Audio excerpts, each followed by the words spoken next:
217. I have been here 217 times. Amazing. Thank you for joining me today. If you're new here, welcome. You've got 216 episodes. Please do go back and tune into them.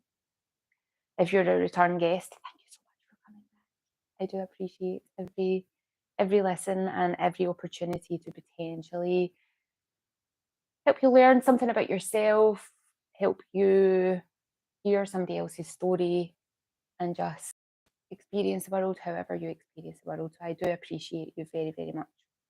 If you don't already subscribe or follow wherever you're listening to it, please do hit the wee button. If you're on a platform that allows you to leave a review, if you could leave a review as well, just help the algorithm and the internet lords see that this information may be useful. I was on my down week recently, 2 weeks ago now. And just before I left to go, I was listening to a podcast and discovered that I am what is a category of people called highly sensitive person. Now, people who know me might just be like, how did you not know this? But it felt like a revelation to me. Not revolution, a revelation. And yeah, I was listening to this podcast thinking, this is interesting. This feels like it resonates with me. And I then went on to find the author of the published work around it. It's been studied for more than 20 years. Let me just get the lady's name. It's Dr. Elaine Aron. She's written a book about highly sensitive people, and it is a trait, and a heritable trait, which means passed on from generation to generation. And it's a trait like the colour of your eyes, the colour of your hair, colour of your skin. It's that. It's not something to be diagnosed with. Highly sensitive people can be neurodivergent, but highly sensitive people can also not be neurodivergent. They can be highly sensitive people without the neurodivergence. Elaine Aron's book, when I was listening to it, I was just like, oh my God, she is talking about my life. And I recognised, oh, that's my brother, oh, that's my mum, oh, that's my cousin, oh, that's this person, that's that person, all within the family. Like, wow, we are a family of highly sensitive people, which makes sense when it's a heritable trait, right? She understands that 15 to 20% of the population fall into this category of highly sensitive person. It doesn't make you better than or less than. There's no hierarchy here. It's just how your nervous system operates in the world. And for me, it's been really useful to understand because for so long, 46 years, I have been trying to fit in and fix me. Why am I not working in society properly? Why does everybody else manage to cope with this stuff okay and I'm freaking out over here? Why is it when I go into a restaurant, I really need to sit with my back against the wall, not my back to the restaurant? And it's not because I'm a weirdo or I'm nosy. It's because my nervous system is overstimulated. And when I am sitting on the restaurant side with my back facing into the restaurant, fatigue comes in really quickly. And I'm like, oh, I need to leave. Right, okay, I've had my dinner now, I need to get out of here. I'm not relaxed, I'm not settled in. So understanding this about myself and knowing that it's a trait, it's how my nervous system is operating in this world, and maybe yours too. I'm going to go through some of the questions that you can use to see whether or not you fall into this category of person. And it's not a diagnosis, it's an understanding of who you are. Yeah, it's like, right, okay. Society isn't built for us because we are 20%, not the 80%. And whoever created society wasn't that kind of person. The highly sensitive person was the person that's sitting in the background, watching what was going on, helping people, being able to guide people in ways that maybe a regulated, highly sensitive person can help people regulate their nervous system when their nervous system is all over the place. It's been enlightening. So, a website that I will direct you to if you want to take the up to date quiz, because there's lots of quizzes, or the list of questions are in loads of blogs online. When I was listening to the book, the author said that she has on her website, she has updated the quiz because she's continuing to do this research, she's continuing to learn as a highly sensitive person herself. So the website is hspperson.com/test, and you can do the wee quiz there. This quiz is the questions on it are slightly different to the questions that I'm going to read through from a blog because it's a quiz. You only get one question at a time and you're actually answering them, and you don't get to see the full list of them on that website. So I do, if you think, I wonder if this is me, this information feels like it's resonating, I will put that wee link into the show notes. I would recommend that you check that out. I would also recommend that you check out that audiobook, because if you feel like you are drawn, like this could be you, because it was very, very useful for me. It was like the veil had been lifted on yet another layer of who is Jen. And I'm now thinking about, okay, this is interesting. How do I incorporate this into my life? Also, I already kind of incorporate this into my business because I talk a lot about breath work and how not all breath work suits all people. I now understand why. Not all meditation types are suitable for all people. Again, I now understand why.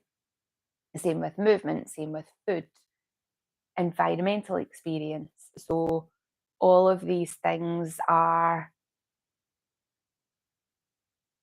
falling into place. Oh, this makes sense. Right, now I understand what's going on. Okie doke, here we go.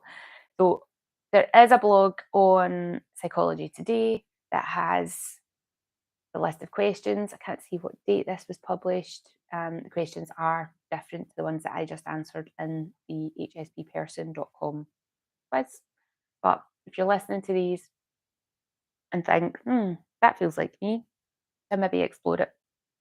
When I first went through the list of questions, there was 27, and out of the 27, I was a hard yes for 23 of them.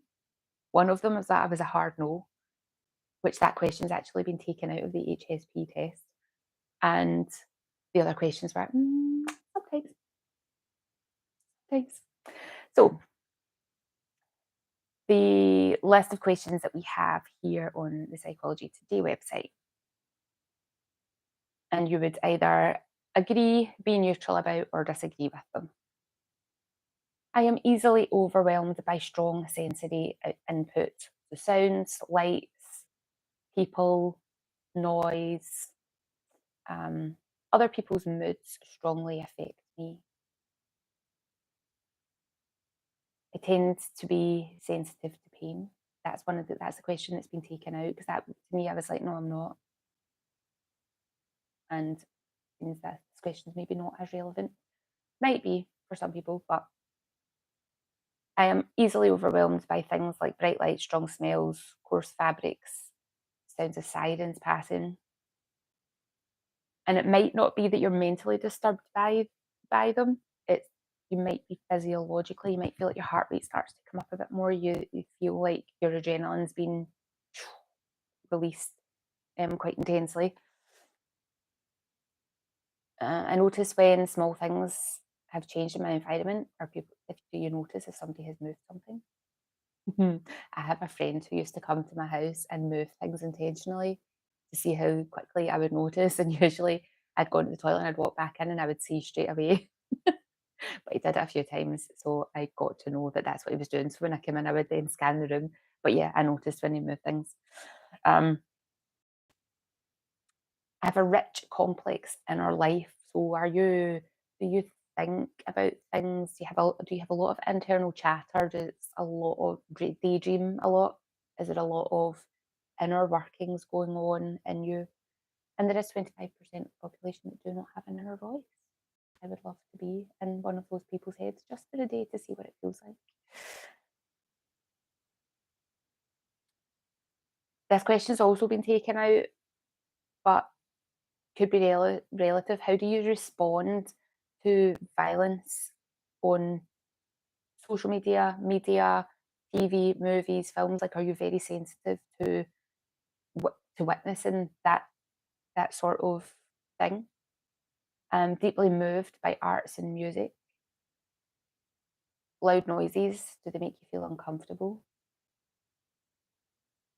Does your nervous system sometimes feel frazzled that you need to be alone? Highly conscientious, are you? Do you get scared or are you jumpy easily if somebody walks into a room that you're not expecting? Do you get a fright? I do often. Um, if people, do you pick up on other people's discomfort? Like, can you see that and know what you could do to help make them feel more comfortable in that environment? Do you thrive when you have a lot to do in a short period of time? Do you notice and enjoy delicate scents, tastes, sounds, and works of art? Do you make it a high priority to arrange your life to avoid upsetting or overwhelming situations?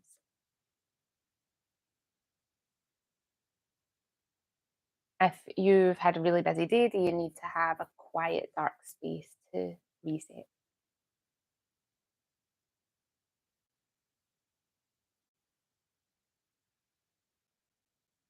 Do you get annoyed when people try to get you to do too many things at once? When you were a child, did people see or comment that you were sensitive, that you were shy, that you were maybe awkward? Do you have any memories of that? Like, I have memories of being in nursery and them wanting to move me from the small nursery to the large nursery because that was you getting ready to go to primary school. And the small room versus the large room was not, I'm not going in there. I would stand at the door and just be like, no way. And probably if I went and looked at the hall now, I'd be like, this room. But to me as a small 4-year old child, I was like, nope, I do not want to go into that room. There was noise, it was very noisy, it was very chaotic, there was stuff everywhere, there was people everywhere. Did not, I was, no, no, do not send me out there. And when I was in primary school, I used to, at lunchtime, at break times and lunch times, I used to try and hide in the classroom so that I didn't need to go outside. Or after lunch, I would say to the auxiliary that I wasn't feeling well and I needed to go to the sick room and lie down. And I would go to the sick bay and lie down on the bed. But I wasn't sick. As a small child, I just knew that to be in that chaos of the playgrounds and the noise and the bustle, I couldn't articulate it. And the school was like, get outside. You're not in here. Get outside. Um, so it's interesting to think back to, if you're not sure now, how were you as a child? How did you present as a child? What did you know as a child that you needed for you? Even if the adults around you were ruled and said, no, this is not for you, this is not okay. How did you respond? And it's also interesting. I used to go into the town a lot. I used to be in the city centre a lot. I used to enjoy being in that environment because I was in it all the time. So my nervous system was used to it. And what I've noticed post the last 5 years, hardly ever in the city centre anymore. When I do go into the city centre, it feels overwhelming. It feels too noisy. It feels too busy because I'm used to being in the house by myself. So my nervous system is now regulated to this, and it's like, ah, this is lovely. This is lovely. But knowing that a highly sensitive person is easily overstimulated, I now know that the reason that my nervous system is overstimulated when I go into the city centre is because I'm not used to being there and I haven't desensitized to that bustle. So if I want to overcome that, then it's putting myself into those situations a bit more often, consciously, intentionally, thinking about, I want to be in this environment because I want to connect with these people. I want to experience this event. I want to, whatever it is that you want to experience. So it's not about, oh, well, I'm a highly sensitive person, so I'm going to wrap myself in a bubble and everybody else has to just deal with this. It's about, okay, my nervous system operates in a different way. How can I self soothe? How can I look after myself? Create strong boundaries for yourself. Know what it is that you want to achieve and make the necessary adaptations so that you can operate in the world that you want to operate in the world that we kind of need to operate in. And if you are a boss or somebody who is a change maker or a person of influence within a workplace, knowing that you have people who are highly sensitive people, that quiet spaces might be really useful for them to be able to re-regulate, to navigate. Highly sensitive people are super intuitive. To see things differently, we can tap into how other people are feeling that somebody who's not highly sensitive just doesn't get. Like if you walk into a room, you know this person feels uncomfortable, this person's feeling a bit bold as brass today, this person's sad, this person's happy. But you as a highly sensitive person can be in tune to all of this. You need to protect yourself so that you're not absorbing everybody else's energies all the time. And that's finding practices for you to do. So one of when we practice Reiki, one of the things that we do to protect ourselves is and to make sure that we are not transferring our energy into somebody else's to energy brush. Coming down and brushing that energy off. You can also imagine like a protective bubble coming around you so that your energy's safe. You can deal with other people's energies, but it can't get past that barrier of bubble that you've created around yourself.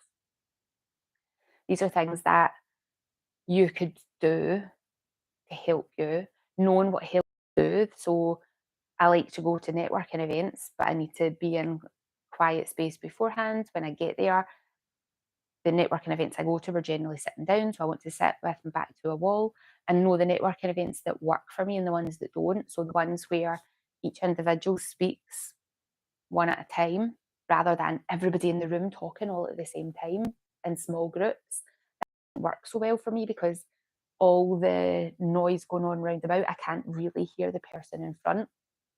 But if they're more spaced out, been to speed networking quite a few times, and if the place is a bit spaced out so that you're not sitting on top of each other while you're speed networking, that works. But if everybody's kind of shoulder to shoulder and you're just talking to the person across from you, cannot I cannot do that because I can't hear because I'm hearing everything. Um, I like going to concerts, but I like now that I am a sober person. When I was not sober, I would be right in there because the alcohol would have numbed the sensitivity to everything else. So I would have been like right in the mosh pit. Now that I am sober, that's not for me so much. So I want to stand back, or if I'm with a group of people, standing within that group of people so that I know who's where and I feel my nervous system feels safe. There's lots of things that we can do, but understanding and knowing what helps you soothe and making sure that you bring that into your life, you make space for that into your life.